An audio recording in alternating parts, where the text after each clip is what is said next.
PCB designing printed circuit board. तो printed circuit board की definition देने से पहले ही आपको ये बताने से पहले कि प्रिंटेड सर्किट बोर्ड होता क्या है, सबसे पहले हो सकता है बहुत लोगों के लिए ये एक नया टर्म हो, कुछ लोगों ने देखा भी हो सकता है पहले। तो सबसे पहले मैं पीसीबी के साथ आपका एक इंट्रोडक्शन करा देता हूँ, एक प्रिंटेड सर्किट बोर्ड के साथ में आपका परिचय, जिससे आप आइडेंटिफाई कर पाए या समझ पाए कि मैं किस पर्टिकुलर बोर्ड के बारे में बात कर रहा हूँ या पीसीबी होती क्या है।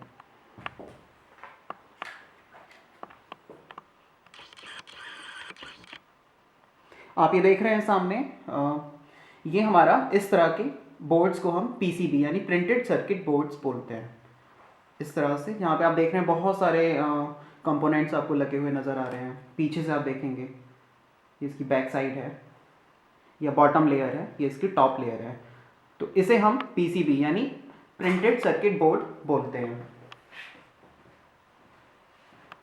प्रिंटेड सर्किट बोर्ड आपके ऑलमोस्ट जो भी इलेक्ट्रॉनिक गैजेट या घर पे बहुत सारे इलेक्ट्रिकल अप्लायंसेस आप यूज़ कर रहे हैं, हर जगह प्रिंटेड सर्किट बोर्ड का यूज़ होता है। फॉर एग्जांपल आपका स्मार्टफोन, आपका लैपटॉप, आपका कंप्यूटर, आपका मोबाइल चार्जर, आपका एलईडी बल्ब, आपका टीवी, आपका डिजिटल कैमरा, कैलकुलेटर, मल्टीमीटर, इसके अलावा आपका एसी, फ्रिज, रेफ्रिजरेटर, ठीक है, या और बहुत सारे इस तरह के डिवाइसेस या गैजेट्स हो सकते हैं या इक्विपमेंट्स हो सकते हैं। वहाँ हर जगह आप देखेंगे इस तरह के प्रिंटेड सर्किट बोर्ड्स उसमें लगे होते हैं, ठीक है। तो उसके बाद हम बात करते हैं कि प्रिंटेड सर्किट बोर्ड होता क्या है।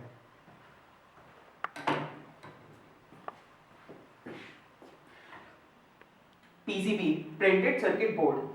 A printed circuit board mechanically supports and electrically connects various electrical or electronic components using conductive tracks etched from a laminated sheet of copper on a non-conductive surface. इसका मतलब ये हुआ कि हमारा PCB board यानी प्रिंटेड सर्किट बोर्ड एक ऐसा board होता है जो अलग अलग प्रकार के इलेक्ट्रिकल और इलेक्ट्रॉनिक कंपोनेंट्स को मैकेनिकली होल्ड कर सके तथा कुछ कंडक्टिव ट्रैक्स यानी कुछ इलेक्ट्रिकल कंडक्टिव ट्रैक्स या पाथ के थ्रू उन कनेक्शन कंपोनेंट्स को इलेक्ट्रिकली आपस में कनेक्ट कर सके, ठीक है। तो ऐसे बोर्ड को हम पीसीबी बोर्ड बोलते हैं, ठीक है, जो कि एक नॉन कंडक्टिव सरफेस पे होता है। तो फॉर एग्जांपल मैं आपको दिखाता हूं,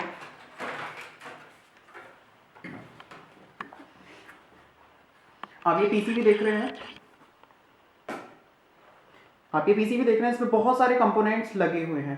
तो इस प्रिंटेड सर्किट बोर्ड ने इन कंपोनेंट्स को मैकेनिकली होल्ड किया हुआ है और पीछे से आप देख रहे हैं कुछ ट्रैक्स आपको नजर आ रहे हैं। तो इन कंडक्टिव ट्रैक्स की हेल्प से इन कंपोनेंट्स को आपस में इलेक्ट्रिकली कनेक्ट कर रखा है, ठीक है। एक नॉन कंडक्टिव सरफेस के ऊपर कुछ कंडक्टिव ट्रैक्स की सहायता से इन कंपोनेंट्स को आपस में एक इलेक्ट्रिकल कनेक्शन दे रखा है, यानी आपस में कनेक्ट कर रखा है। So that is PCB, printed circuit board का ये मतलब होता है।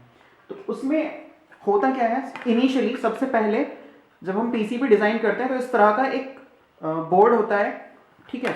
इसकी एक साइड यानी जो टॉप साइड होती है पीसीबी की, वो नॉन कंडक्टिव होता है, नॉन कंडक्टिव मटेरियल का बना होता है। और इसी नॉन कंडक्टिव मटेरियल के दूसरी तरफ आप देखेंगे कॉपर का एक लैमिनेशन, ठीक है, या एक ऐसे समझ लीजिए कॉपर की क्लैडिंग होती है, ठीक है।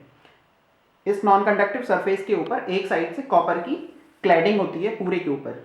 तो इसके ऊपर हम अपने डायग्राम के अकॉर्डिंग या जो भी हमारा पीसीबी का लेआउट है उसके अकॉर्डिंग वो पर्टिकुलर ट्रैक्स इसके ऊपर ड्रॉ करा देते हैं। उसके बाद इसकी इचिंग कर देते हैं। तो इचिंग प्रोसेस में होता यह है कि जो अनवांटेड कॉपर है वो निकल जाती है और जो हमारे ट्रैक्स हैं केवल वो रह जाते हैं इस टाइप से, ठीक है। तो बीच बीच में से आप देख रहे हैं यहां से खाली आपको नजर आ रहा होगा, या मैं एक दूसरा पीसीबी आपको दिखाऊं।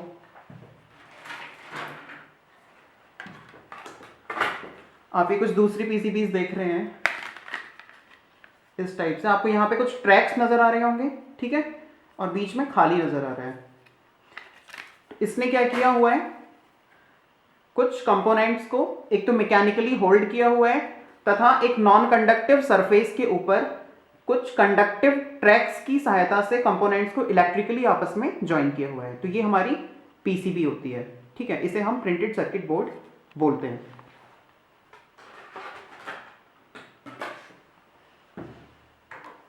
उसके बाद हम बात करते हैं कि हमारी पीसीबीज के क्या क्या टाइप्स होते हैं, टाइप्स ऑफ पीसीबी। तो सबसे पहले होता है हमारा सिंगल लेयर पीसीबी, यानी ऐसी पीसीबी जिसमें सिर्फ एक लेयर होगी, उसे हम सिंगल लेयर पीसीबी बोलते हैं।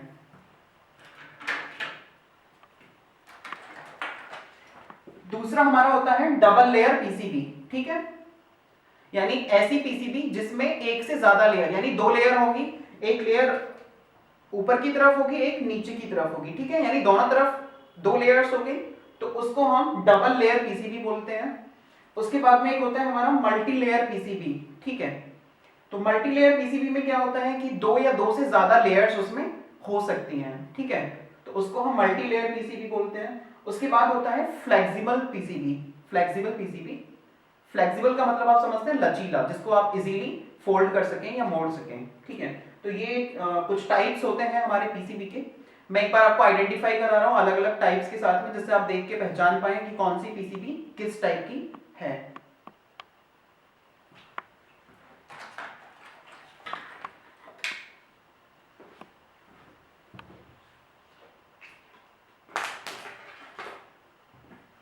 तो सबसे पहले आप ये सामने एक पीसीबी देख रहे हैं, ये हमारी सिंगल लेयर पीसीबी, यानी एक तरफ से कंपोनेंट्स लगे हुए हैं, पीछे आप देख रहे हैं उनकी सोल्डरिंग हुई है, तो इसमें सिर्फ एक ही लेयर है, ठीक है, तो इसको हम सिंगल लेयर पीसीबी बोलते हैं।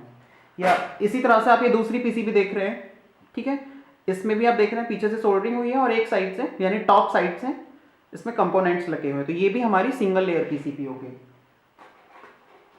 उसी टाइप से आप एक और पीसीबी यहां देख रहे हैं, इसमें एक तरफ से कंपोनेंट्स लगे हुए हैं और पीछे की तरफ भी आप देखेंगे, फोकस इट, पीछे की तरफ से आप देखेंगे इसमें कुछ आईसीज लगी हुई हैं एसएमडी टाइप, ठीक है, और छोटे छोटे से बहुत माइनर कुछ रजिस्टर्स भी इसमें लगे हुए हैं, ठीक है।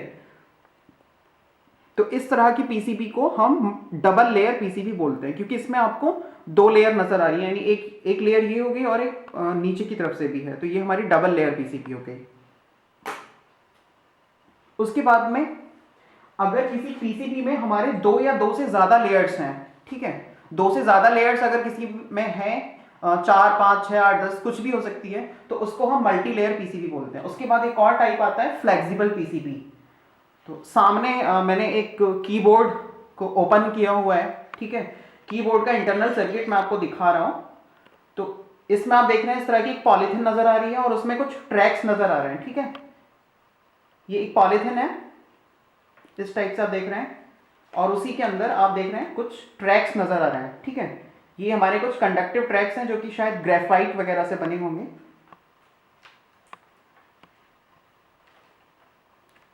तो ये हमारी फ्लेक्सिबल पीसीबी होती है।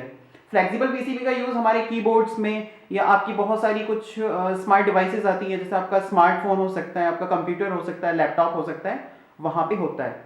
फॉर एग्जाम्पल आपने देखा होगा, कभी आपने स्मार्टफोन को ओपन करके देखा हो, तो आपके मोबाइल फ़ोन का जो हार्डवेयर है या सर्किट है, पीसीबी है, उसके साथ में स्क्रीन को अटैच करने के लिए यानी ज्वाइन करने के लिए, कनेक्ट करने के लिए भी इसी तरह का आप देखेंगे एक पॉलीथिन टाइप का रहता है, उसमें कुछ लाइंस आपको नजर आती हैं, ठीक है, लाइंस में कुछ कंडक्टिव ट्रैक्स आपको दिखते हैं उसमें, तो वो भी आपकी फ्लेक्सिबल पीसीबी होती है। तो ये हमारी फ्लेक्सिबल पीसीबी है।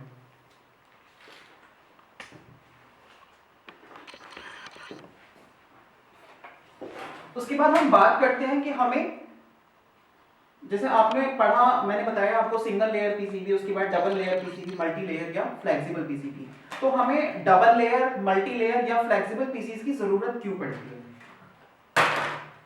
तो जैसे आप देख रहे हैं ये हमारी एक सिंगल लेयर पीसीबी है, ठीक है, उसी तरह से हमारा स्मार्टफोन हो सकता है, हमारा लैपटॉप हो सकता है, कंप्यूटर हो सकता है, और आपने पढ़ा होगा कहीं पे कि हमारे लैपटॉप, कंप्यूटर या स्मार्टफोन्स में लाखों करोड़ों ट्रांजिस्टर्स यूज होते हैं, ठीक है, बहुत सारे ट्रांजिस्टर्स और दूसरे प्रकार के कंपोनेंट्स बने होते हैं। तो अगर हम एक स्मार्टफोन या लैपटॉप की पीसीबी को सिंगल लेयर में डिजाइन करने लगे हैं, ठीक है, तो उससे क्या होगा, उसका जो साइज होगा वो इतना बड़ा हो जाएगा सिंगल लेयर पीसीबी डिजाइन करने से। अगर आप स्मार्टफोन या लैपटॉप की पीसीबी को सिंगल लेयर पे डिजाइन करने लगे तो उसका साइज इतना बड़ा हो जाएगा कि शायद उस फोन से, सिंगल लेयर पीसीबी के फोन से आपको बात करने के लिए भी उसे 4 कोने से उठाना पड़े, पकड़वा के 4 लोगों से, ठीक है। तो वहां पे हम डबल लेयर या मल्टी लेयर पीसीबी का यूज करते हैं। तो इस स्मार्टफोन या लैपटॉप या आपके कंप्यूटर वगैरह में जो पीसीबीज होती हैं वो मल्टी लेयर होती है। तो उससे क्या होता है कि आपकी पीसीबी का जो साइज है वो बहुत छोटा हो जाता है, ठीक है, यानी कॉम्पैक्ट हो जाता है। तो मल्टी लेयर, डबल लेयर या मल्टी लेयर हम पीसीबी डिजाइन में इसलिए यूज करते हैं जिससे हमारे प्रिंटेड सर्किट बोर्ड का जो साइज है वो बहुत ज्यादा छोटा हो जाए या कॉम्पैक्ट हो जाए, ठीक है। लेकिन हमारे जो नॉर्मल सर्किट्स होते हैं वहां हम यही सिंगल लेयर पीसीबी यूज करते हैं। उसके बाद आता है हमारा various steps of PCB designing, यानी प्रिंटेड सर्किट बोर्ड को डिजाइन करने के कुछ स्टेप्स होते हैं। उसमें सबसे पहले हमारा होता है पीसीबी लेआउट डिजाइन। तो जैसे सपोज आपके एक पीसीबी देख रहे हैं मेरे हाथ में, ठीक है, ये प्रिंटेड सर्किट बोर्ड देख रहे हैं, पीछे ये जो डिजाइन आपको नजर आ रहा है, यानी ये जो ट्रैक्स नजर आ रहे हैं, ठीक है। सबसे पहले क्या होगा, इस पीसीबी का एक सर्किट डायग्राम होगा मेरे पास, ठीक है। तो उस सर्किट डायग्राम से मैं एक लेआउट बनाऊंगा। तो जो पीछे ये डिजाइन आपको नजर आ रहा है इसी को हम लेआउट बोलते हैं, ठीक है। या कोई और दूसरी पीसीबी हो सकती है। फॉर एग्जाम्पल ये एक और पीसीबी आपको नजर आ रही है, ठीक है। तो यहाँ पे भी कुछ कंडक्टिव ट्रैक्स आपको नजर आ रहे हैं, ठीक है। तो इस पीसीबी का सबसे पहले क्या होगा, एक सर्किट डायग्राम होगा। उस सर्किट डायग्राम से फिर मैं एक लेआउट बनाऊंगा और उस लेआउट को फिर मैं यहाँ एक कॉपर क्लैड बोर्ड के ऊपर ट्रांसफर कर दूंगा, ठीक है। तो ये जो पीछे आपको डिजाइन नजर आ रहा है, यानी ये जो कंडक्टिव ट्रैक्स नजर आ रहे हैं, इसको ही हम लेआउट बोलते हैं, पीसीबी लेआउट बोला जाता है इसे।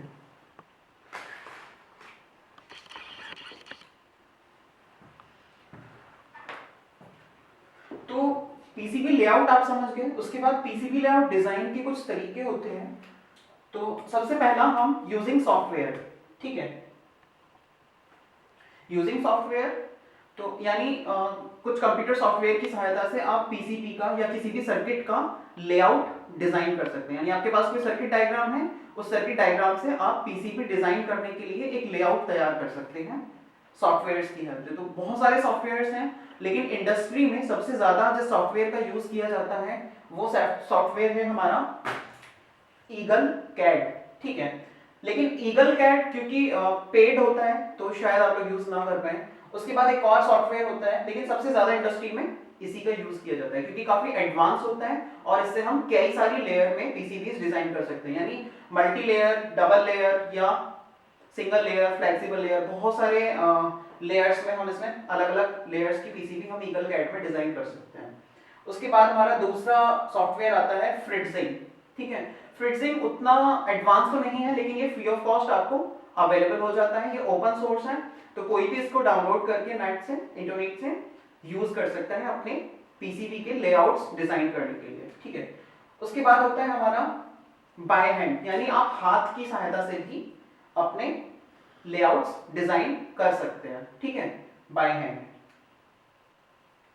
तो बाय हैंड में हम दो तरीके से करते हैं। सबसे पहले हमारा होता है यूजिंग परमानेंट मार्कर। आप परमानेंट मार्कर की सहायता से अपना लेआउट बना सकते हैं, ठीक है, कॉपर क्लैड बोर्ड के ऊपर। या आप कुछ लोग हमारी जो नेल पॉलिश होती है उसकी हेल्प से भी कॉपर क्लैड बोर्ड के ऊपर अपना लेआउट बनाते हैं पीसीबी का, ठीक है। तो हमें अब हम बात करते हैं कि हमें, यानी एक क्वेश्चन, एक बहुत ही बेसिक सा क्वेश्चन आपके माइंड में आ सकता है कि हम बाय हैंड जब बना सकते हैं तो सॉफ्टवेयर का यूज क्यों कर रहे हैं। तो ऐसा इसलिए कि हमारे कुछ ऐसे बहुत छोटे सर्किट्स हो सकते हैं जिसमें नॉर्मली कुछ ट्रांजिस्टर, रेजिस्टर, कैपेसिटर्स, इस तरह के कंपोनेंट्स का यूज हुआ है, या इंडक्टर वगैरह, ठीक है। तो उसमें कुछ सेलेक्टेड टर्मिनल्स ही होते हैं, ठीक है। तो उसकी पीसीबी आप इजीली डिजाइन कर सकते हैं। सपोज मैं आपको बताता हूं,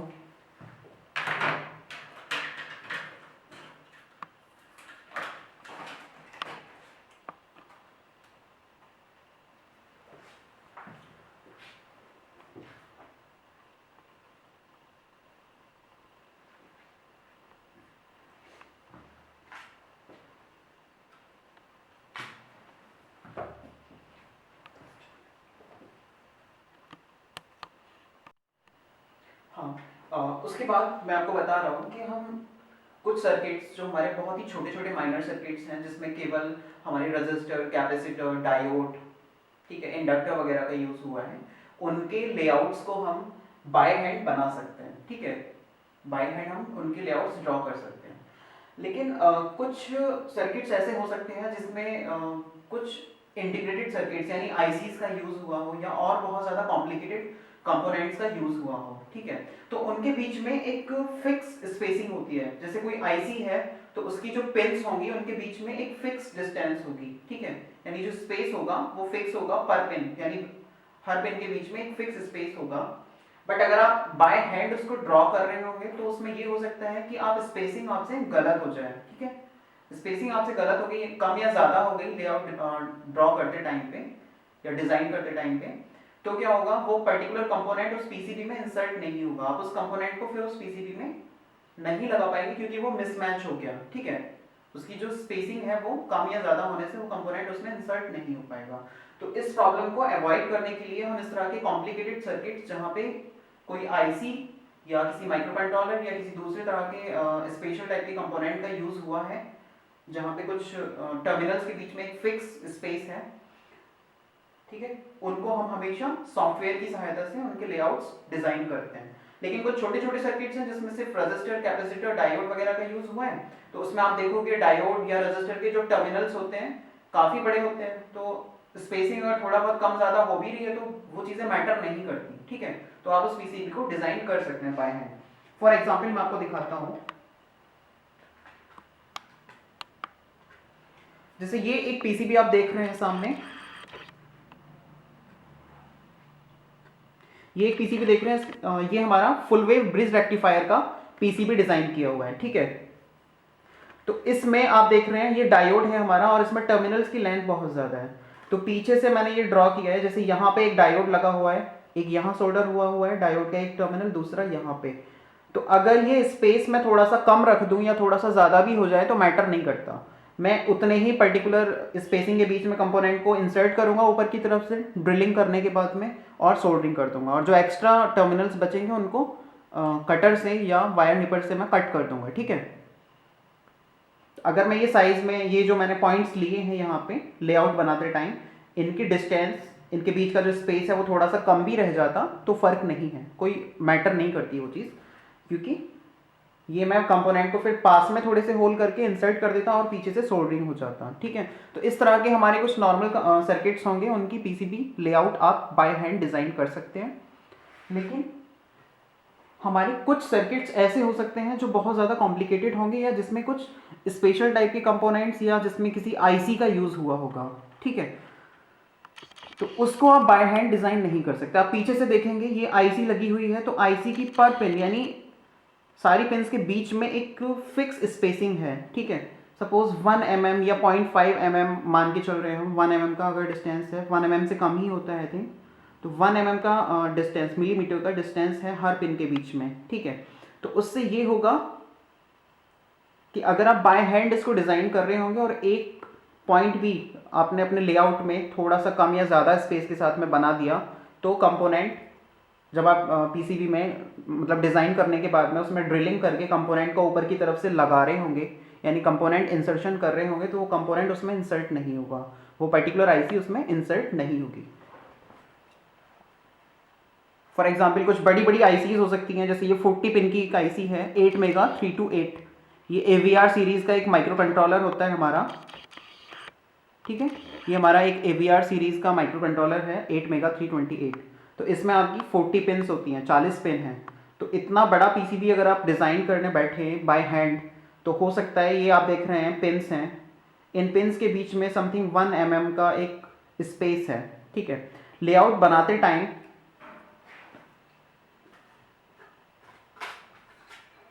इसका लेआउट डिज़ाइन करते टाइम आपने अगर ये स्पेसिंग गलत कर दी, ठीक है, पिन्स के बीच में, तो फिर उसमें होल होने के बाद में वो पर्टिकुलर कंपोनेंट या वो पर्टिकुलर आईसी उसमें इंसर्ट नहीं होगी। तो इसलिए हमारे जो भी बहुत ज़्यादा कॉम्प्लिकेटेड सर्किट्स होते हैं या जिसमें आईसी वगैरह का यूज़ हो रहा है, उनकी लेआउट हम सॉफ्टवेयर की सहायता से बनाते हैं, और हमारी जो नॉर्मल सर्किट्स हैं उनको हम बाय हैंड भी ड्रॉ कर सकते हैं। तो बाय हैंड में हम दो तरीके यूज करते हैं, या तो हम यूजिंग परमानेंट यानी एक परमानेंट मार्कर की सहायता से कॉपर क्लैड बोर्ड पे अपना लेआउट बना लेते हैं, या फिर नेल पॉलिश की हेल्प से हम उसको बनाते हैं। दूसरा आता है transferring a layout onto copper clad board, यानी हमने लेआउट जब ड्रॉ कर लिया तो उसको हम कॉपर क्लैड बोर्ड के ऊपर ट्रांसफर कैसे करेंगे, यानी बाय हैंड हम बना रहे हैं। जैसे बाय हैंड में मैंने बताया यूजिंग परमानेंट मार्कर या यूजिंग नेल पॉलिश। तो ऐसा नहीं है कि आपके पास कोई सर्किट डायग्राम है, आप उसका सीधा पीसीबी का जो लेआउट है आप उसको कॉपर क्लैड बोर्ड के ऊपर उतार देंगे या बना देंगे। पहले आप एक पेपर पे उसका लेआउट बनाकर देख लेंगे हाथ से, ठीक है, डायग्राम के अकॉर्डिंग। फिर आप उसको चेक करेंगे एक बार, जब आपको लगे कि हाँ हमारा लेआउट डायग्राम के अकॉर्डिंग बिल्कुल सही है, फिर आप उस लेआउट को यूजिंग परमानेंट मार्कर या यूजिंग नेल पॉलिश उस कॉपर क्लैड बोर्ड के ऊपर ड्रॉ कर सकते हैं बाय हैंड मेथड में। उसके बाद आता है हमारा यूजिंग सॉफ्टवेयर मेथड वाला। तो उसके कुछ तरीके होते हैं हमारे। बाय हैंड में तो आप यही यूजिंग परमानेंट मार्कर या यूजिंग नेल पॉलिश अपने लेआउट को उस पर ड्रॉ कर लेते हैं, ठीक है। लेकिन अगर आपने किसी पीसीबी का लेआउट सॉफ्टवेयर की सहायता से डिजाइन किया है, ठीक है, तो उस लेआउट को कॉपर क्लैड बोर्ड के ऊपर ड्रॉ करने के या उस लेआउट को कॉपर क्लैड बोर्ड पे ट्रांसफर करने के कुछ तरीके होते हैं। जैसे सपोज ये मेरा एक कॉपर क्लैड बोर्ड है, ठीक है, इसमें ये वाली साइड जो है पूरी कॉपर की, यानी ये तो नॉन कंडक्टिव सरफेस हो गया हमारा। इसमें एक तरफ आप देख रहे हैं पूरा कॉपर की क्लैडिंग है पूरे पे, ठीक है, यानी पत्रक कॉपर का हल्का सा पूरे पे लगा हुआ है। ये अलग अलग साइजेस में आती है, या जैसे ये आप देख रहे हैं ये छोटा साइज है, ये भी हमारा कॉपर क्लैड बोर्ड है। या आप अपनी जरूरत के हिसाब से इसमें से कट कर सकते हैं, ठीक है, काट सकते हैं। तो इस पे लेआउट को डिजाइन करने की मैंने बताया यूजिंग परमानेंट। अगर आपने हाथ से डिजाइन किया है तो पहले पेपर पे आप अपने सर्किट का लेआउट बना लीजिए। आप जब श्योर हो जाएं कि हमारा लेआउट प्रॉपर है, वर्क करेगा, आप परमानेंट मार्कर या नेल पॉलिश से उसको ड्रॉ कर दीजिए। लेकिन अगर आपने पीसीबी को यानी पीसीबी का लेआउट अगर आपने सॉफ्टवेयर की हेल्प से डिजाइन किया है, तो उस लेआउट को कॉपर क्लैड बोर्ड पे ट्रांसफर करने के कुछ तरीके होते हैं। पहला होता है यूवी लाइट एक्सपोजर मेथड, यानी इसको डार्क रूम में हम अल्ट्रावायलेट लाइट की हेल्प से उस पर्टिकुलर लेआउट को हम कॉपर क्लैड बोर्ड पे ट्रांसफर करते हैं। दूसरा हमारा होता है लेजर कटिंग मेथड। ये सारे जो मेथड्स हैं हमारे इंडस्ट्रियल लेवल पे यूज होते हैं, यानी इंडस्ट्री में इनका यूज किया जाता है। तो एक हो गया हमारा यूवी लाइट एक्सपोजर मेथड, दूसरा हो गया लेटेस्ट अभी लेजर कटिंग मेथड, और जो हमारा तीसरा है हीट ट्रांसफर मेथड, ठीक है। हीट ट्रांसफर मेथड हम खुद से बनाते हैं। मान लीजिए मेरे पास तो शायद डार्क रूम अभी अवेलेबल नहीं है, या आप घर पे जब आप बनाने बैठेंगे, ये डिजाइन करेंगे सॉफ्टवेयर से, आप चाहे बनाना ईगल कैड या फ्रिट्जिंग से आपने लेआउट तो डिजाइन कर लिया, तो उसके लिए हो सकता है आपके पास कोई प्रॉपर लैब वगैरह ना हो जिसमें आप यूवी लाइट एक्सपोजर मेथड की हेल्प से अपने लेआउट को कॉपर क्लैड बोर्ड पे ट्रांसफर कर सकें, या हो सकता है आपके पास लेजर कटिंग मेथड भी अवेलेबल नहीं है। तब एक नॉर्मल होता है हमारा हीट ट्रांसफर मेथड। इसमें हम क्या करते हैं, सबसे पहले आपने सॉफ्टवेयर पे किसी भी सर्किट का या किसी भी पीसीबी का लेआउट डिजाइन किया, उसके बाद हम उस लेआउट का एक फोटो शीट या ग्लॉसी पेपर, यानी आप किसी फोटोग्राफर के पास में पासपोर्ट साइज फोटो खिंचाने जाते हैं तो उसकी एक अलग से पेपर आता है, ठीक है, वो थोड़ा सा हार्ड होता है और एक तरफ से उसमें एकदम से स्मूथ फिनिश होती है, ठीक है, तो उसको हम ग्लॉसी पेपर बोलते हैं। तो पहले आप सबसे पहले क्या करेंगे, हीट ट्रांसफर मेथड में आप अपना सॉफ्टवेयर से हमने बना लिया है, और पहले ए और बी मेथड हमारे पास अवेलेबल नहीं है उसको ट्रांसफर करने के कॉपर क्लैड बोर्ड पे, यूवी लाइट एक्सपोजर मेथड भी नहीं है और लेजर कटिंग मेथड हमारे पास उपलब्ध नहीं है। तो आप क्या करेंगे, उस लेआउट का ग्लॉसी पेपर यानी फोटो शीट पे प्रिंट आउट ले लेंगे और उस प्रिंट आउट वाली साइड को उल्टा करके कॉपर क्लैड बोर्ड के ऊपर ऐसे रख देंगे, ठीक है। रख के उसके ऊपर से आयरन यानी कपड़े प्रेस करने वाला जो आयरन होता है उससे आप उसको हीट करेंगे, यानी हीट ट्रांसफर करेंगे उसके ऊपर। तो उससे क्या होता है, यानी फोटो शीट के ऊपर जो इंक थी वो पर्टिकुलर इंक छूट जाएगी हीट की वजह से और इस कॉपर क्लैड बोर्ड के ऊपर आ जाएगी, ठीक है। क्योंकि हमारा होता है हीट ट्रांसफर मेथड। आगे जब हम फर्दर इन चीजों को पढ़ेंगे या डिजाइनिंग करेंगे तब आपको ये बताया जाएगा।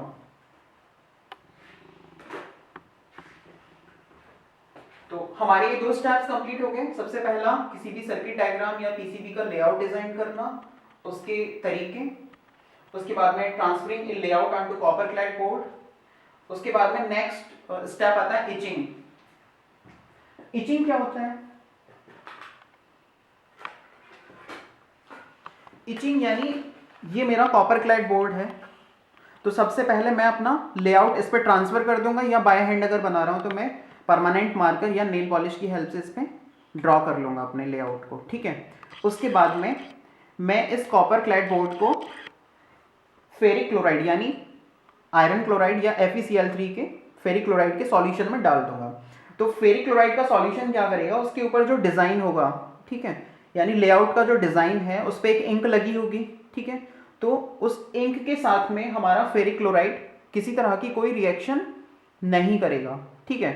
और बाकी की जो कॉपर होगी वो वाली कॉपर हमारी फेरिक क्लोराइड के साथ में रिएक्शन करके फेरिक क्लोराइड सॉल्यूशन के अंदर ही डिसॉल्व हो जाएगी, ठीक है। जैसे आप ये देखें, आपको इस पे कुछ कंडक्टिव ट्रैक्स नजर आ रहे हैं, लाइन नजर आ रहे होंगे। तो इनिशियली सबसे पहले क्या होगा, ये इस तरह का एक कॉपर बोर्ड रहा होगा, ठीक है, इस तरह का रहता है। उसके ऊपर हमने इन लाइंस को यानी इन ट्रैक्स को ड्रॉ किया, चाहे वो हीट ट्रांसफर मेथड से, लेजर कटिंग मेथड से, या फिर लेजर कटिंग मेथड से जो डायरेक्ट हो जाता है, यूवी लाइट एक्सपोजर, या फिर हो सकता है हमने उसको आपके बाय हैंड अगर हम कर रहे हैं तो वही यूजिंग परमानेंट मार्कर या यूजिंग नेल पॉलिश, या फिर हीट ट्रांसफर मेथड से हमने अपने इन ट्रैक्स को या इस लेआउट को हमने इस पे ट्रांसफर कर दिया, ठीक है। उसके बाद हम क्या डालेंगे, इसको फेरिक क्लोराइड के सॉल्यूशन में हम डाल देंगे। तो फेरिक क्लोराइड सॉल्यूशन जो कॉपर है, यानी जैसे फॉर एग्जांपल आप इसे देख रहे हैं, तो यहाँ की जो कॉपर होगी खाली जगह में, उस कॉपर के साथ में रिएक्शन करके उस कॉपर को गला देगा यानी डिसॉल्व कर लेगा, और जिस पर्टिकुलर हिस्से पे हमारे ट्रैक्स बने होंगे यानी इंक लगी होगी, वो वाला पर्टिकुलर हिस्सा या वो पर्टिकुलर ट्रैक्स या वो पर्टिकुलर लाइंस हमारी रह जाएंगी, बाकी की अनवांटेड कॉपर उसमें डिसॉल्व हो जाएगी। तो इस प्रोसेस को हम इचिंग प्रोसेस बोलते हैं। इसमें हमारे दो सॉल्यूशंस का यूज करते हैं मोस्टली। इस प्रोसेस को यानी अनडिजायर्ड या अनवांटेड कॉपर को हटाने का जो प्रोसेस है, यानी लेआउट के अलावा जो हमारी बाकी की अनडिजायर्ड कॉपर है उस कॉपर क्लैड बोर्ड पे, उसको हटाने का या रिमूव करने का जो तरीका है उसको हम इचिंग प्रोसेस बोलते हैं, ठीक है। इचिंग प्रोसेस में हम दो सॉल्यूशंस का यूज करते हैं, या तो फेरिक क्लोराइड सॉल्यूशन, ठीक है, या हम HCl यानी हाइड्रोजन क्लोराइड और hydrogen chloride and hydrogen peroxide, ठीक है, इनके सॉल्यूशन का हम मिक्सचर का यूज करते हैं, ठीक है। इसकी हेल्प से हम इचिंग कराते हैं। उसके बाद नेक्स्ट स्टेप आता है ड्रिलिंग। फॉर एग्जांपल जब मेरा लेआउट इस पे बन जाएगा, इचिंग भी कंप्लीट हो जाएगी, तो उसके बाद स्टेप आता है ड्रिलिंग का, यानी जहां जहां मुझे कंपोनेंट्स लगाने हैं, जैसे ये कंपोनेंट्स इस पे लगे हुए दिख रहे हैं, तो इसमें कुछ पॉइंट्स नजर आएंगे आपको, जैसे ये पॉइंटेड है, ठीक है, ये पॉइंटेड चीज आपको नजर आ रहे हैं, तो वहां वहां हम ड्रिल मशीन की हेल्प से, हैंड ड्रिल की मशीन से या इलेक्ट्रिक ड्रिल मशीन की हेल्प से होल्स कर देंगे, ठीक है, तो उसको हम ड्रिलिंग बोलते हैं। ड्रिलिंग के बाद में कंपोनेंट इंसर्शन, यानी पीसीबी आपने डिजाइन कर लिया, ठीक है, लेआउट डिजाइन कर लिया, उस लेआउट को कॉपर क्लैड बोर्ड पे ट्रांसफर कर दिया, उसके बाद में उसकी इचिंग करा दी। इचिंग से क्या हुआ कि जो अनडिजायर्ड या अनवांटेड कॉपर थी वो रिमूव हो गई, केवल ट्रैक्स आपके बचे, ठीक है। उसके बाद में आप क्या करेंगे, उसमें उसकी मास्किंग की जाती है, ठीक है। नेक्स्ट स्टेप पांचवा है हमारा मास्किंग। कंपोनेंट इंसर्शन आगे आता है। तो मास्किंग क्या होता है, वो बहुत इंपॉर्टेंट चीज है। जैसे आप कुछ पीसीबीज देख रहे हैं, ये आप पीसीबी देख रहे हैं, ठीक है। एक पीसीबी आपने ये देखा, ये बाय हैंड बनाया हुआ है, हमारे जो ट्रेनिंग कोर्सेज होते हैं, समर ट्रेनिंग या इंडस्ट्रियल ट्रेनिंग, उसमें क्लासरूम कोर्सेज में ये बच्चों ने डिज़ाइन किया है, स्टूडेंट्स ने। तो इसमें कोई मास्किंग नहीं की गई है, ठीक है। ये आप देख रहे हैं, यहाँ आपको ग्रीन कलर का कुछ नज़र आ रहा है, पेंट जैसा ग्रीन कलर का, या आप इसे देखें, यहाँ भी आपको ग्रीन कलर का बैक साइड में या बॉटम लेयर पे नज़र आ रहा है। तो ये जो ग्रीन कलर है या इस तरह का कोई भी दूसरा कलर हो सकता है, इसी को हम मास्किंग कहते हैं, ठीक है। मास्क यानी किसी चीज़ को एक नकाब उड़ा देना। या आप ये देखें, इस पर ग्रीन ब्लू कलर आपको नज़र आ रहा है, तो ये हमारी मास्किंग होती है, ठीक है। तो इसको हम मास्किंग कहते हैं। अब मास्किंग हम करते क्यों हैं, ठीक है। आपने एक बहुत ही बेसिक सी चीज देखी होगी, घरों में, आपके घरों में जो कॉपर के बर्तन होते हैं, कॉपर के बर्तन को आप अच्छे से धुल के एक तरफ रख दीजिए और कुछ समय आप उसका यूज ना करें, तो क्या होता है, कुछ टाइम बाद वो कॉपर के जो बर्तन आपके होते हैं रखे रखे काले पड़ जाते हैं, यानी ब्लैक पड़ जाते हैं। तो ऐसा इसलिए होता है कि हमारे एनवायरमेंट में, वातावरण में ऑक्सीजन और मॉइस्चर, यानी हमारा एनवायरमेंट में जो ऑक्सीजन और मॉइस्चर प्रेजेंट रहता है उसके साथ में कॉपर रिएक्शन करके कॉपर ऑक्साइड बना लेता है, यानी CuO।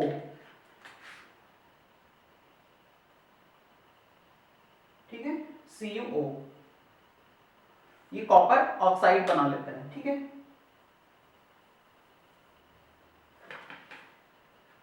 जिससे ये जो ट्रैक्स है हमारे ब्लैक ब्लैक पड़ जाते हैं। कई बार उसकी वजह से करंट का कंडक्शन उस सर्किट के अक्रॉस या उन ट्रैक्स के अक्रॉस प्रॉपर नहीं हो पाता जब वो ब्लैक पड़ जाते हैं, या कार्बन आ जाता है, जिसको हम कार्बन आ जाना बोल देते हैं बहुत ही सामान्य भाषा में। तो ऐसा इसलिए होता है कि कॉपर ऑक्सीजन के साथ में मॉइस्चर के प्रेजेंट में रिएक्शन करके कॉपर ऑक्साइड बना लेता है। ठीक है, या फॉर एग्जांपल आप देखें, ये हमारा एक कॉपर क्लैड बोर्ड आपको नजर आ रहा है। ठीक है, अभी जो इस पे क्लैडिंग है कॉपर की, एकदम से आपको साफ नजर आ रही होगी बहुत अच्छे से। ये हमारा कॉपर क्लैड बोर्ड डिजाइन हो चुका है, सॉरी पीसीबी डिजाइन हो चुकी है। तो अनवांटेड कॉपर तो निकल गई, ये ट्रैक्स रह गए। तो जब ये डिजाइन किया गया होगा तो इसके जो ट्रैक्स थे वो भी एकदम से साफ थे।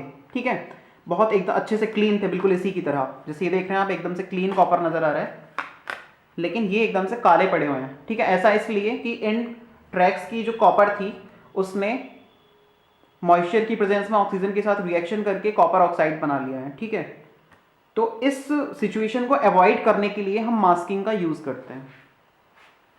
तो मास्किंग में क्या होगा, जब आप इन ट्रैक्स के ऊपर किसी तरह का कोई पेंट या कलर कर देंगे तो वो कॉपर या वो पर्टिकुलर ट्रैक्स ऑक्सीजन के साथ रिएक्शन करके कॉपर ऑक्साइड नहीं बना पाएंगे। ठीक है, दूसरा एक रीजन ये होता है कि इसको एक तरह से एक इंसुलेशन जैसा भी कुछ प्रोवाइड कर देते हैं। जैसे मान लीजिए ये मेरे ट्रैक्स हैं।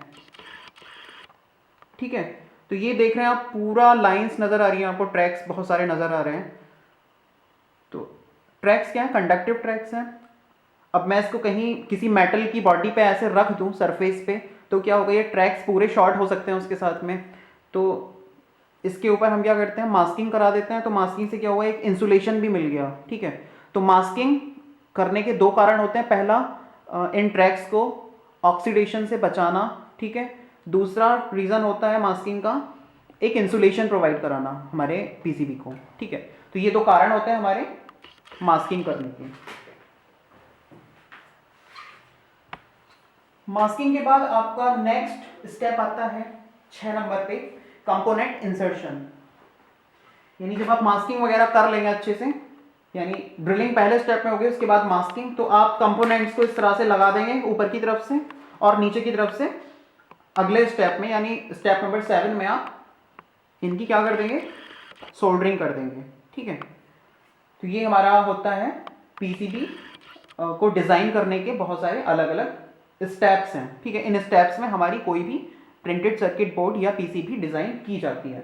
आगे जब हम इसको करेंगे तो हम इनको फर्दर एक्सप्लेन करेंगे। जैसे इचिंग में हमारी फेरिक क्लोराइड के साथ में ऐसी आखिर कौन सी केमिकल रिएक्शन होती है जिससे ये कॉपर को गला देता है और उन ट्रैक्स को रहने देता है जिनके ऊपर इंक लगी हुई थी। तो उस केमिकल रिएक्शन से हम समझेंगे।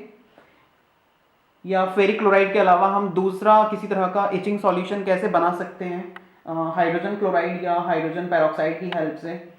क्योंकि FeCl3 का सॉल्यूशन, कई बार FeCl3 ferric chloride easily available नहीं हो पाता स्टूडेंट को, लेकिन HCl और हाइड्रोजन पेरोक्साइड बहुत इजीली अवेलेबल हो जाता है। HCl का यूज़ आप टॉयलेट्स में या वॉशरूम्स को क्लीन करने के लिए भी बोलते हैं, जिसको आप नॉर्मल लैंग्वेज में एक सामान्य तेजाब करके बोलते हैं। ठीक है, वो हमारा हाइड्रोजन क्लोराइड ही होता है,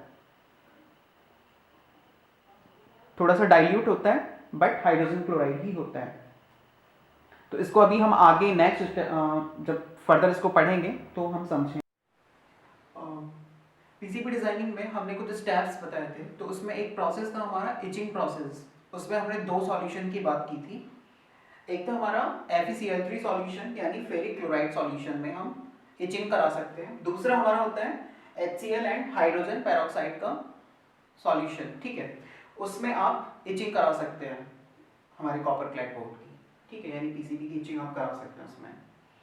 तो एक्चुअली में इसको समझना इसलिए ज़रूरी है कि हमें कम से एटलीस्ट ये पता होना चाहिए कि किस प्रकार की रिएक्शन उस कॉपर क्लैड बोर्ड को इन सॉल्यूशंस के अंदर डालने के बाद हो रही है, जिससे हमारी अनडिजायर्ड कॉपर या अनकवर्ड कॉपर, जिस पे हमने कोई इंक नहीं लगी है या वो ट्रैक्स के ऊपर इंक नहीं लगी है, ठीक है, वो पर्टिकुलर पार्ट हमारा अनडिजायर्ड या जो ब्लैंक पार्ट है उस कॉपर क्लैड बोर्ड का, वो उस सॉल्यूशन के अंदर डिजॉल्व हो जा रहा है। तो ऐसा क्यों हो रहा है वो हमें कुछ बेसिक्स पता होने चाहिए। तो उसके लिए हम ये थोड़ा सा कुछ केमिकल रिएक्शंस की हेल्प से आपको एक्सप्लेन कर रहे हैं।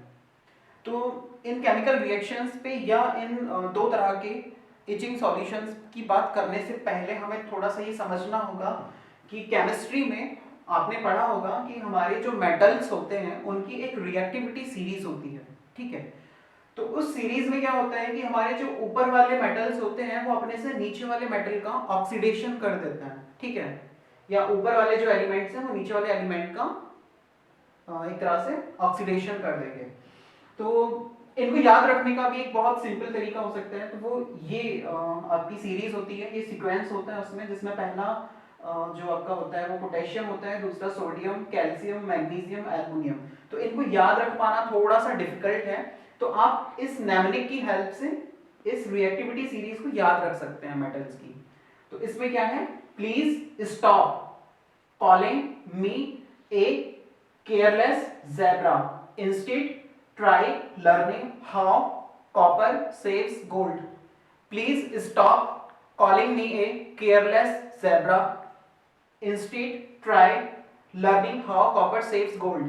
तो प्लीज का मतलब हुआ पोटेशियम, सिंबल के, स्टॉप मीन्स सोडियम, कॉलिंग से हमारे कैल्शियम हो गया, मी से मैग्नीशियम और उसका सिंबल Mg, ए से एल्यूमिनियम, केयरलेस से कार्बन, ज़ेब्रा से जिंक, इंस्टेड से आयरन, सिंबल Fe, ट्राई से टिन, सिंबल Sn, और लर्निंग से लेड, उसके बाद हाउ से हाइड्रोजन, कॉपर से कॉपर, सेव से सिल्वर एंड गोल्ड से गोल्ड। या नीचे आप देख सकते हैं ये इस तरफ सब, इसमें उसमें पोटेशियम सबसे ऊपर होता है, ठीक है, सबसे ज्यादा रिएक्टिव होता है, उसके बाद सोडियम दूसरे नंबर पे आता है, फिर कैल्शियम, फिर magnesium, aluminium, carbon, zinc, ferric यानी आयरन, उसके बाद में tin, lead, hydrogen, copper, silver, gold, ठीक है।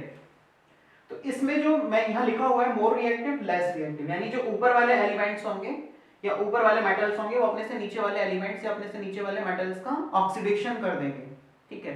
अब ऑक्सीडेशन क्या होता है वो भी हमें समझना जरूरी है। तो आप यहां देखें ऑक्सीडेशन, ठीक है, ऑक्सीडेशन एक ऐसी केमिकल रिएक्शन जिसमें हमें ऑक्सीजन एटम्स यानी O2 गेन हो रहे हो, या लॉस ऑफ हाइड्रोजन, हाइड्रोजन का लॉस हो रहा हो, या ऑक्सीडेशन नंबर में किसी तरह का इंक्रीज हो रहा हो, ठीक है, या इलेक्ट्रॉन्स का लॉस हो रहा हो। तो इनमें से कोई भी कंडीशन या एक से ज्यादा कंडीशंस अगर सेम टाइम पे फॉलो हो रही हैं तो हमारी वो पर्टिकुलर केमिकल रिएक्शन को हम ऑक्सीडेशन बोलते हैं, ठीक है। यानी उसमें उस पर्टिकुलर एलिमेंट का या उस पर्टिकुलर क्या बोल सकते हैं यौगिक का या उस पर्टिकुलर मेटल का ऑक्सीडेशन हो रहा होगा, ठीक है। उसी तरह से अगर रिडक्शन है, रिडक्शन में इसका जस्ट अपोजिट होता है, loss of oxygen, gain of hydrogen, decrease in oxidation number and gain of electron, ठीक है। अगर ये कंडीशंस हो रही है कुछ भी तो हमारा रिडक्शन हो रहा है। लेकिन अभी हम बात कर रहे हैं ऑक्सीडेशन की। तो ऑक्सीडेशन में क्या होगा, इसमें जो ऊपर वाले हमारे एलिमेंट्स हैं या ऊपर वाले मेटल्स हैं वो अपने से नीचे वाले का ऑक्सीडेशन कर देंगे। तो पहली हमारी सॉल्यूशन पे आते हैं फेरिक क्लोराइड सॉल्यूशन पे, ठीक है, FeCl3 पे। तो FeCl3 सॉल्यूशन में हम क्या डाल रहे हैं, कॉपर का एक बोर्ड है, कॉपर क्लैड बोर्ड है जिसपे हमने अपना लेआउट डिजाइन कर दिया है, उस बोर्ड को हम डाल रहे हैं। तो इस रिएक्टिविटी सीरीज में आप देखें कि इसमें जो आयरन है, आयरन कौन से प्लेस पे है, ये आयरन है यहाँ पे, ठीक है, इंस्टेड आयरन, और हमारा जो कॉपर है वो इससे नीचे है, कॉपर ये, तो आयरन अपने से नीचे वाले कॉपर का ऑक्सीडेशन कर देगा, ठीक है। तो ऑक्सीडेशन की वजह से वो जो अनडिजायर्ड कॉपर है हमारी उस कॉपर क्लैड बोर्ड पे, या वो पर्टिकुलर कॉपर का हिस्सा जिसपे हमने नेल पेंट या हाथ से उसको मतलब ट्रैक्स वगैरह ड्रॉ नहीं किए हैं, वो कॉपर में डिसॉल्व हो जाएगी, और वो पर्टिकुलर पार्ट जो हमने किसी नॉन रिएक्टिव मटेरियल से हमने कवर किया हुआ है वो वाला पार्ट बच जाएगा, ठीक है। तो ये हमारी पहली रिएक्शन है। फेरिक क्लोराइड सॉल्यूशन के साथ में हम क्या करेंगे, 2FeCl3 प्लस Cu, ठीक है। तो उसके बाद में हमारा बनेगा CuCl2, copper chloride plus ferrous chloride, ठीक है। तो फेरस क्लोराइड में फिर हम इसी को ले लेंगे, यानी जब आप स्टार्ट करेंगे तो हमारा ये सॉल्यूशन होगा, उसमें जब आप कॉपर ऐड करेंगे तो हमारा ये यौगिक बनेंगे CuCl2 प्लस 2FeCl2। तो उसके बाद आप दोबारा इसकी रिएक्शन अगर करा देंगे, यानी ये हमारा बन चुका है 2FeCl2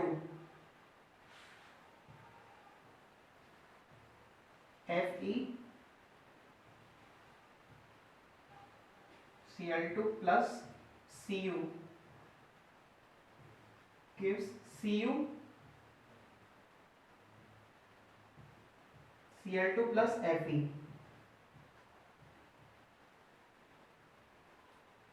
ठीक है। तो फेरिक क्लोराइड का जो सॉल्यूशन होता है FeCl3 का जो सॉल्यूशन होगा, यानी FeCl3 पाउडर फॉर्म में या क्रिस्टल फॉर्म में होगा। सबसे पहले फेरिक क्लोराइड एक क्रिस्टल फॉर्म में होगा, जब हम आगे एचिंग करेंगे तो उसमें आपको दिखाया भी जाएगा। तो फेरिक क्लोराइड के क्रिस्टल्स होते हैं, उसे हम पानी के अंदर पहले ऐड कर लेंगे, मिला लेंगे। तो ये सॉल्यूशन एक बना लेंगे हम पानी के अंदर, हमारे वाटर में FeCl3 क्रिस्टल्स को ऐड करके। उसके बाद उसमें जब आप कॉपर डालेंगे तो सबसे पहली रिएक्शन हमारी ये होगी, हमें मिलेगा FeCl2, ठीक है। उसके बाद जब आप उसमें और PCBs डालते जाएंगे, कॉपर क्लैड बोर्ड्स और डालते जाएंगे, तो FeCl2 में प्लस Cu, तो हमारा लास्ट में फाइनल ये बनेगा CuCl2, ठीक है। उसके बाद हमारा जो ये सॉल्यूशन है वो इचिंग करना बंद कर देगा, यानी कॉपर का ऑक्सीडेशन करना बंद कर देगा, ठीक है। क्योंकि अब हमारा यहाँ पे CuCl2 बचा है और Fe अकेला बचा है। तो इस पॉइंट पे जाके या इस स्टेज पे जाके कॉपर का ऑक्सीडेशन होना बंद हो जाएगा, जिससे हमारी जो इचिंग है वो रुक जाएगी, ठीक है। यानी अनडिजायर्ड कॉपर अब नहीं हटेगी सेकंड स्टेप पे आके। तो हमें क्या करना होगा, इस सॉल्यूशन को फेंक के नया सॉल्यूशन हमें तैयार करना होगा, यानी वाटर के अंदर हम फिर से ऐसे ही फेरिक क्लोराइड क्रिस्टल्स को ऐड करेंगे, फिर से हम रिएक्शन करेंगे। तो ये हमारी पहला सॉल्यूशन होता है फेरिक क्लोराइड का इचिंग के लिए, ठीक है। तो इनिशियली FeCl3 का जो सॉल्यूशन होगा जब आप क्रिस्टल्स को वाटर में ऐड करेंगे, उसका कलर ऑलिव ग्रीन, ठीक है।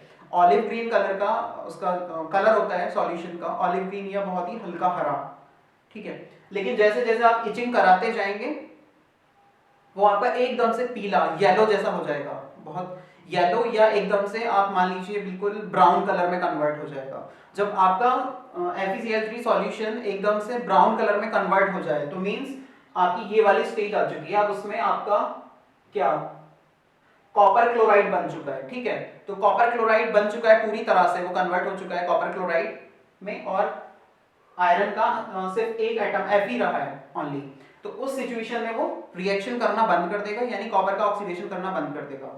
तो यानी ऑलिव ग्रीन यानी हल्के हरे रंग से जब हमारा उस सॉल्यूशन का रंग एकदम से ब्राउन हो जाए तो हमें उस सिचुएशन में उसको फेंक देना है, वो वर्क नहीं करेगा इचिंग के लिए, ठीक है।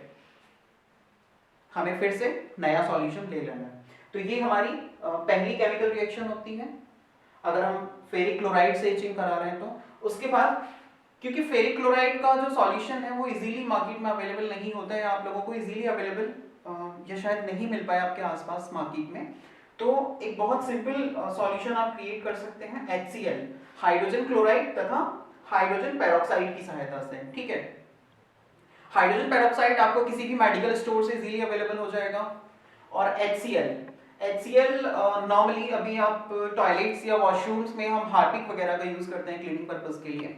कुछ जगह पे आपने देखा होगा हम एक तेजाब होता है, ठीक है, तेजाब बोल देते हैं नॉर्मल लैंग्वेज में, लेकिन वो हमारा डाइल्यूट HCl होता है, हाइड्रोजन क्लोराइड। तो उसी वाले हाइड्रोजन क्लोराइड का यूज करके हम हाइड्रोजन क्लोराइड और मेडिकल स्टोर से आप कोई भी हाइड्रोजन पेरोक्साइड परचेज करके आपस में मिक्सअप करके, जिसमें आप 1/3 की क्वांटिटी रखेंगे, यानी एक हिस्सा आपका HCl है तो 3 हिस्से हाइड्रोजन पेरोक्साइड लगभग।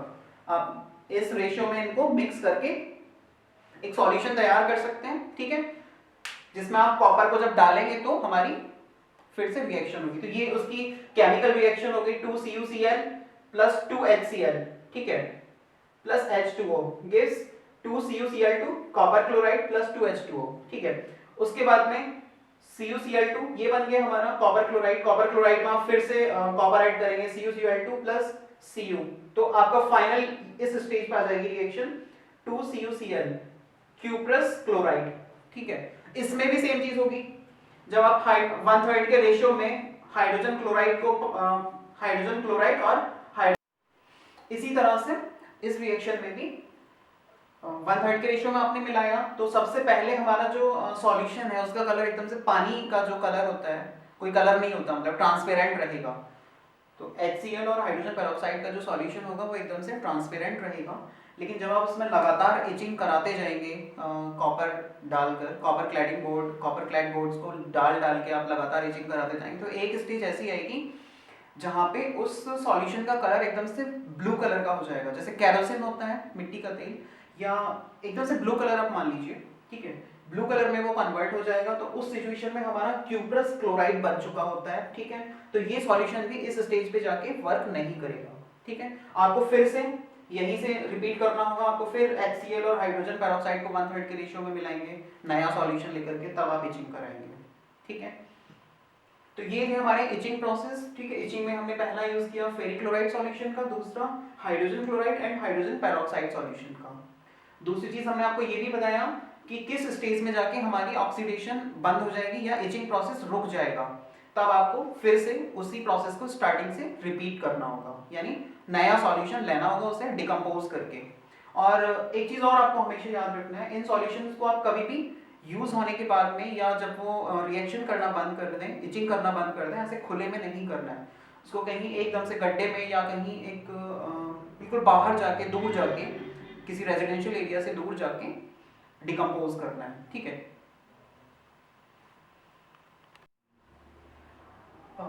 उसके बाद मास्किंग आपको बता चुके थे किस तरह से होता है। तो आपने देखा कि हमारी जो PCBs होती हैं, जस्ट अ मिनट, कि सपोज हमारा PCB है, तो PCB में आप देख रहे हैं masking, why do we prefer green colour for masking, यानी मास्किंग के लिए ग्रीन कलर को ज़्यादा इंपॉर्टेंस क्यों दिया जाता है, या सबसे ज़्यादा मास्किंग ग्रीन कलर से ही क्यों होती है।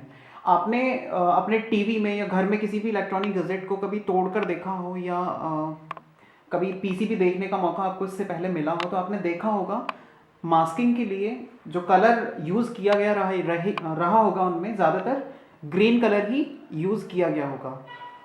हालांकि कुछ दूसरे कलर्स भी यूज़ होते हैं, जैसे ये ब्लू कलर आपको नज़र आ रहा है इस PCB पे, बैकग्राउंड पे, इसकी बॉटम लेयर पे, लेकिन ज़्यादातर PCBs में आपको ग्रीन कलर ही देखने को मिलेगा मास्किंग के लिए यूज़ किया हुआ। तो ऐसा क्यों होता है, उसका रीज़न क्या है, वो हम एक्सप्लेन करते हैं।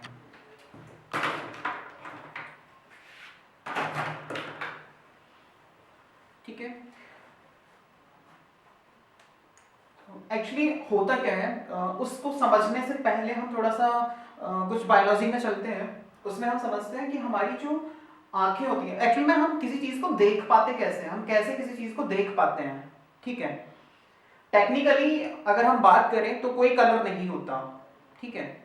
अगर टेक्निकल वर्ड्स में हम बात करें तो कोई कलर नहीं होता। फॉर एग्जाम्पल ये एक बनाना है, एक केला है, केले का कलर क्या होता है, येलो होता है, ठीक है। लेकिन टेक्निकली अगर देखें तो बनाना का कोई कलर नहीं है, ठीक है।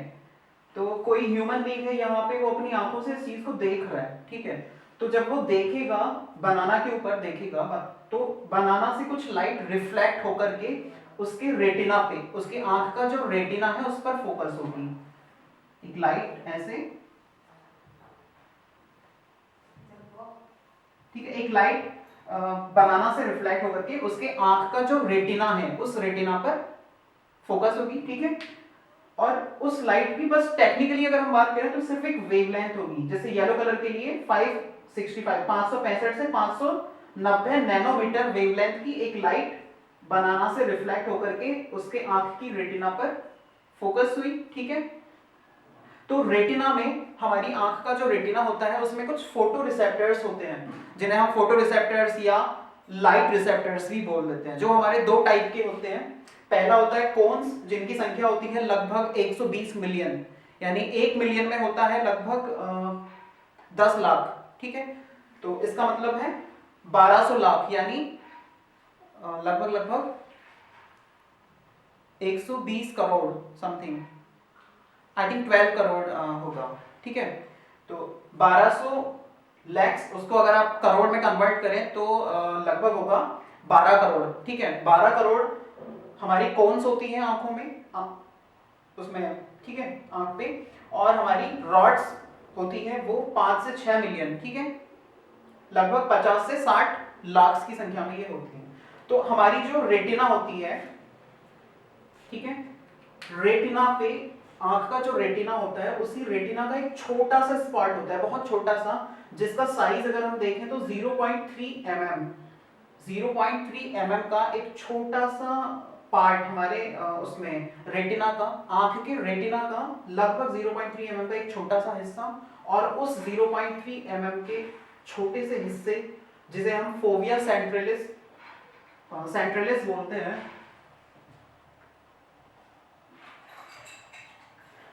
तो हमारे आंख के रेटिना का एक छोटे से स्पॉट, एक छोटे से हिस्से, फोविया सेंट्रलिस, जिसका साइज 0.3 mm होता है, उस छोटे से 0.3 mm मिलीमीटर के हिस्से में लगभग 120 मिलियन यानी 1200 लाख कोन्स होती हैं, और उसी छोटे से हिस्से में लगभग 5 से 6 मिलियन रॉड्स होती हैं। ये हमारी कुछ स्पेशल टाइप की सेल्स होती हैं, जिन्हें हम फोटो रिसेप्टर्स या लाइट रिसेप्टर्स बोलते हैं, ठीक है। तो हमारी जो कोन सेल्स होती हैं, ये जो कोन्स हैं, ये कुछ स्पेशल सेल्स हैं, कोन्स। कोन्स हमारी हमेशा डे टाइम में, ठीक है, यूज होती हैं किसी भी कलर को परसीव करने के लिए या देखने के लिए। तो हमारी जो कोन सेल्स हैं वो दिन के समय में यानी डे टाइम में ज्यादा एक्टिव होती हैं या ज्यादा सेंसिटिव रहती हैं, लेकिन रात के टाइम में देखने के लिए हमारी कोन्स उतनी ज्यादा सेंसिटिव नहीं होती। रात के टाइम में अगर हम किसी चीज को देख रहे हैं तो हमारी रॉड्स जो सेल्स हैं या रॉड्स टाइप के जो हमारे फोटो रिसेप्टर्स हैं वो ज्यादा एक्टिव होते हैं, या नाइट के लिए ये ज्यादा सेंसिटिव होते हैं, ठीक है। तो ये दो प्रकार की स्पेशल सेल्स, जिन्हें हम फोटो रिसेप्टर या लाइट रिसेप्टर्स बोलते हैं, वो हमारे आंख के रेटिना के एक छोटे से हिस्से 0.3 mm, जिसे हम फोविया सेंट्रलिस बोलते हैं, उस पर फैली रहती हैं, ठीक है, लगभग इस संख्या में। तो टेक्निकली होता क्या है कि जब हम आंख से किसी भी चीज को देख रहे होते हैं, किसी ऑब्जेक्ट को, तो उस ऑब्जेक्ट से या उस वस्तु से एक लाइट रिफ्लेक्ट होकर हमारे आंख के रेटिना के उसी छोटे से हिस्से, छोटे से स्पॉट फोविया सेंट्रलिस पे रिफ्लेक्ट होके हमारी लाइट जाती है, ठीक है। तो ये फोटो रिसेप्टर्स क्या करते हैं, उस लाइट को, ठीक है, टेक्निकली अभी कोई कलर नहीं है, देखा जाए तो जैसे ये बनाना था एक केले को, या फॉर एग्जांपल ये आप देख रहे हैं येलो कलर की एक चीज है, ठीक है, मैं इसको देख रहा हूं, तो क्या हो रहा है, इससे एक लाइट रिफ्लेक्ट होकर के मेरे आंख के रेटिना के एक छोटे से हिस्से फोविया सेंट्रलिस 0.3 mm पे एक लाइट पड़ रही है, ठीक है, रिफ्लेक्ट होकर के, और उस लाइट की जो वेवलेंथ है टेक्निकली वो 565 से 590 नैनोमीटर के बीच में है, ठीक है। तो मेरे उस छोटे से स्पॉट में जो हमारे कोन्स या रॉड्स, ये फोटो रिसेप्टर सेल्स हैं, वो क्या करेंगे, उस वेवलेंथ को या उस लाइट को एक इलेक्ट्रिक सिग्नल में कन्वर्ट कर देंगे, ठीक है। और वो इलेक्ट्रिक सिग्नल फिर एक ऑप्टिक नर्व के थ्रू, यहां आप देख रहे हैं, एक ऑप्टिक नर्व के थ्रू हमारे ब्रेन तक जाता है, ठीक है। उसके बाद ब्रेन उस इलेक्ट्रिक सिग्नल को, जो ऑप्टिक नर्व के थ्रू हमारे आंख से आया, आई से आया है ब्रेन तक, उस ऑप्टिक नर्व के थ्रू आए हुए इलेक्ट्रिकल सिग्नल को ब्रेन प्रोसेस करता है, और वो ये डिसाइड करता है कि अलग अलग वेवलेंथ के लिए हमें किस कलर को किसी लाइट को किस कलर की समझना है, ठीक है। यानी ब्रेन ये डिसाइड करके आपको बताएगा कि आप किसी ऑब्जेक्ट से इस पर्टिकुलर वेवलेंथ की लाइट अगर रिफ्लेक्ट होकर आई है तो वो येलो है, और अगर किसी दूसरे वेवलेंथ की लाइट, ठीक है, आपकी आंख तक पहुंची है, रेटिना तक पहुंची है, तो वो दूसरा कलर उसको ब्रेन ऐसे कुछ अपोजिट कलर या कुछ डिफरेंट कलर की तरह परसीव करेगा, या मान लीजिए कोई और कलर है उससे कुछ डिफरेंट कलर की, डिफरेंट वेवलेंथ की, ठीक है, अलग लाइट है जिसकी तरंगदैर्घ्य कुछ अलग है, वेवलेंथ डिफरेंट है, वो हमारी रिफ्लेक्ट होके आंख के उसी छोटे से हिस्से फोविया सेंट्रलिस पे गई है और उसको ऑप्टिक नर्व के थ्रू हमारे ब्रेन तक पहुंचाया है। तो हो सकता है उस डिफरेंट वेवलेंथ के लिए हमारा जो ब्रेन है ये डिसाइड करके हमको बताए कि वो रेड कलर है, ग्रीन है या कुछ और है। तो ऐसे ही अलग अलग कलर की जो अलग अलग वेवलेंथ, सॉरी मैं गलत बोल रहा हूँ, अलग अलग वेवलेंथ की जो लाइट्स होती हैं हमारी, तो अलग अलग वेवलेंथ के लिए हमारा ब्रेन अलग अलग कलर डिसाइड करके हमको बताता है, ठीक है। तो इस तरीके से हम कलर देखते हैं। अब बात आती है, तो ये चीजें आप समझ गए, बेसिक था। उसके बाद बात आती है कि हम पीसीबी में ग्रीन कलर का ही यूज क्यों करते हैं, ठीक है। पीसीबी में मास्किंग के लिए हम ग्रीन कलर का यूज क्यों करते हैं? तो पुराने टाइम पे, बहुत पुराने टाइम में जब शायद पीसीबी डिजाइन, पीसीबीज वगैरह मैन्युफैक्चर किया जाना स्टार्ट हुआ होगा, उस टाइम पे इनकी टेस्टिंग के लिए कुछ मशीन्स नहीं थी या बहुत ज़्यादा एडवांस, अभी तो हमारे पास डिजिटल मल्टीमीटर्स अवेलेबल होते हैं, या पुराने टाइम में एनालॉग था, या मे बी उस टाइम पे वो भी उपलब्ध ना रहा हो। तो वहाँ पे क्या था कि किसी भी पीसीबी के डिज़ाइन होने के बाद में अगर उसमें कोई फॉल्ट आता था, हो सकता है कहीं से कोई ट्रैक डैमेज है, कहीं से कोई ट्रैक टूटा हुआ है या डैमेज हो गया है, पीसीबी कहीं से डैमेज हो गई है, तो या कोई किसी ट्रैक में कोई क्रैक है, कटा हुआ है कोई ट्रैक कहीं से, करंट की कंटिन्यूटी उस ट्रैक के अक्रॉस नहीं है, करंट फ्लो नहीं हो रही है, तो उस चीज़ को चेक करने के लिए या उसका इंस्पेक्शन करने के लिए एक लेबर होती थी जो कि उसका मैनुअल इंस्पेक्शन करते थे। मतलब अपनी आंखों से वो पीसीबी के बॉटम लेयर को देख करके उसका इंस्पेक्शन करते थे कि कोई ट्रैक कहाँ से डैमेज है। तो बहुत लंबे टाइम तक जब वो उस ट्रैक्स को देख रहे होते थे उनकी आईज में पेन होने लगता था, आंखों में दर्द होने लगता था, ठीक है। तो वहां पे ग्रीन कलर का यूज किया जाने लगा, क्योंकि हमारी जो ये सेल्स होती हैं, कोन्स, जो कि दिन के समय में काम करती हैं, वो ग्रीन कलर के लिए ज्यादा सेंसिटिव होती हैं, ठीक है। ग्रीन कलर के लिए ज्यादा सेंसिटिव होती हैं, तो उनकी जो आईज थी उसमें पेन नहीं होता था, ठीक है। अगर अदर कलर मास्किंग के लिए यूज करते थे तो लंबे समय तक किसी दूसरे कलर को, रेड, ब्लैक या कुछ दूसरे कलर्स को देखने पे, लंबे समय तक देखते रहने पे उनकी आईज पेन करने लगती थी, ठीक है। तो ग्रीन कलर का यूज करने से कोन्स, क्योंकि ग्रीन कलर के लिए ज्यादा सेंसिटिव थी, इसलिए उनकी आंखों में लंबे समय तक मैनुअल इंस्पेक्शन करते टाइम अगर मास्किंग ग्रीन कलर से की गई है तो पेन नहीं होता था। इसलिए वहां से ये एक स्टैंडर्ड बन गया कि जो मास्किंग थी वो ग्रीन कलर से की जाने लगी, ठीक है। तो सबसे मेन रीजन तो ये था। और इसके अलावा एक दूसरा रीजन ये है कि कॉन्ट्रास्ट बेहतर रहता है अगर आप ग्रीन कलर से, फॉर एग्जाम्पल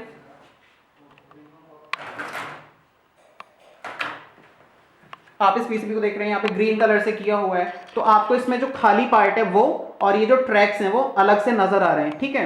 यानी कॉन्ट्रास्ट अलग अलग है, बेहतर है। आप पहचान पा रहे हैं कि लाइंस कहाँ पे हैं, हमारे ट्रैक्स कहाँ पे हैं और खाली पार्ट कहाँ पे है इस पीसीबी का। लेकिन सपोज अगर ये मास्किंग हम ग्रीन कलर के बजाय ब्लैक कलर से, ब्लू कलर से, ब्राउन कलर से, ऐसे किसी बहुत ज़्यादा डार्क कलर से कर देते, तो ये जो डिफरेंस है यानी इस खाली पार्ट का और ट्रैक्स का वो मिट जाता, यानी पूरी तरह से इवनली। तो फिर शायद इसको देख पाना, इंस्पेक्शन कर पाना बहुत मुश्किल होता कि किस हिस्से में हमारे ट्रैक्स हैं और कौन सा पर्टिकुलर पार्ट इस पीसीबी का खाली है, ठीक है।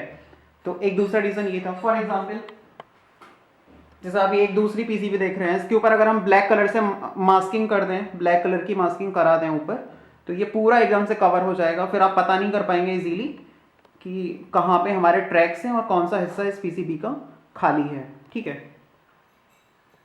तो ये दो रीजंस थे। पहला, ग्रीन कलर के लिए हमारी जो आईज होती हैं या हमारी आईज की जो पर्टिकुलर सेल्स हैं या जो पर्टिकुलर फोटो रिसेप्टर्स हैं, कोन्स, वो ज़्यादा सेंसिटिव होते हैं, ठीक है। तो लंबे समय तक अगर आप ग्रीन कलर को देखते रहें आपकी आईज पेन नहीं करती, तो इसलिए ग्रीन कलर का एक स्टैंडर्ड बन गया, वहीं से हम ग्रीन कलर का यूज़ कर रहे हैं मास्किंग के लिए। दूसरा, कॉन्ट्रास्ट बेटर होता है, आप यानी इस ब्लैंक पार्ट को और इन ट्रैक वाले पार्ट को इजीली डिफ्रेंशिएट कर सकते हैं या इजीली डिफ्रेंशिएट कर पाते हैं। तो ये कारण था ग्रीन कलर से मास्किंग किए जाने का। तो ये कुछ बेसिक्स थे पीसीबी डिज़ाइनिंग से रिलेटेड, ठीक है। अलग अलग स्टेप्स को हमने पढ़ा, कितने टाइप्स की पीसीबीज होती हैं वो पूरा थ्योरेटिकली हमने कवर किया।